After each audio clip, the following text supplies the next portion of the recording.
Black Mirror's Star Trek parody is great, but I'm convinced this 26-year-old spoof is still unmatched. When Black Mirror released the now iconic episode USS Callister in 2017, it felt like a modern triumph, a dark, satirical, and deeply psychological take on Star Trek-style optimism, tech obsession, and toxic fandom. With Jesse Plemons channeling an unhinged blend of Kirk and a repressed coder, and a stylishly vintage sci-fi veneer wrapped around a cutting-edge virtual reality nightmare, USS Callister was a haunting masterpiece. But even in all its glossy brilliance and bleak commentary, there's one sci-fi spoof that USS Callister can't quite eclipse. It's funny, heartfelt, and despite being released back in 1999, feels timeless.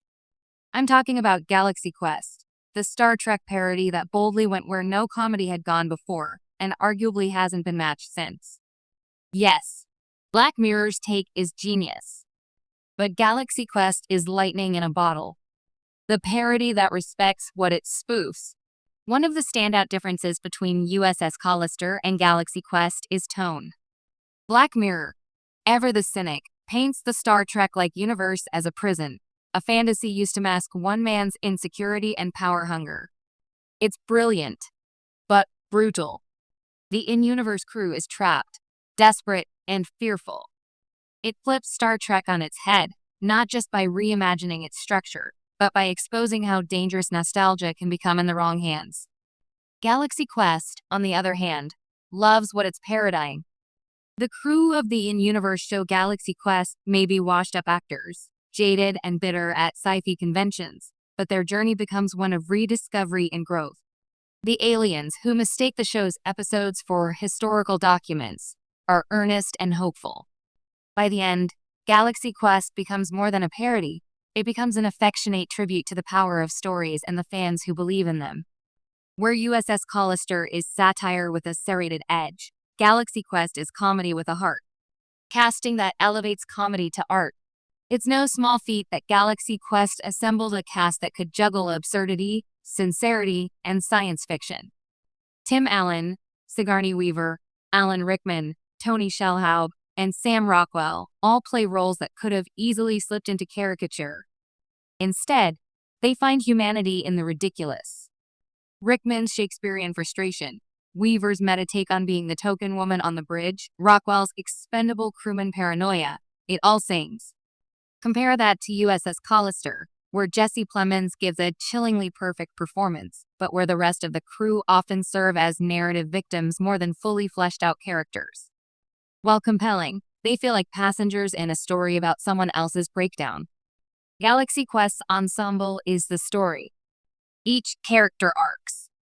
Each actor nails the duality of being a disillusioned performer and someone on the cusp of heroic transformation. Real stakes wrapped in absurd fun. Both USS Callister and Galaxy Quest explore life or death stakes. But here's where the 1999 spoof finds a delicate balance. It takes its plot seriously without taking itself too seriously.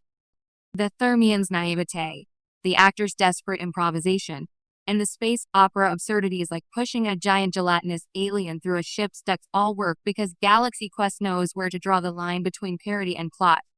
In USS Callister, the darkness is unrelenting. It's a dystopia masquerading as retro sci-fi. There's brilliance in that, particularly in the commentary on agency, identity, and abuse of power in digital spaces, but it's also why you probably wouldn't rewatch USS Callister 10 times in a year. You would rewatch Galaxy Quest. And many fans still do. Legacy that warps time and space. Maybe what cements Galaxy Quest's supremacy is its staying power. Despite being a parody, it has become part of the sci-fi canon. Star Trek actors from William Shatner to Patrick Stewart have praised it. Fan conventions adore it. The film even inspired the documentary Never Surrender, chronicling its improbable rise from goofy comedy to cultural touchstone. Meanwhile, USS Callister remains one of Black Mirror's best and most discussed episodes, but it feels like a chapter in an anthology, powerful, but self-contained. Its critique is sharp, but its vision is ultimately pessimistic. Galaxy Quest offers catharsis. It ends not with escape, but triumph, and with a rebooted show where everyone has a second chance. It reminds us that science fiction isn't just about space battles or warp drives. It's about hope, reinvention, and connection. And in a meta move worthy of its premise, Galaxy Quest proves that a parody can be as inspiring as the real thing. Final verdict. By Grabthar's hammer, it still wins. So yes, USS Callister is a phenomenal piece of modern sci-fi storytelling.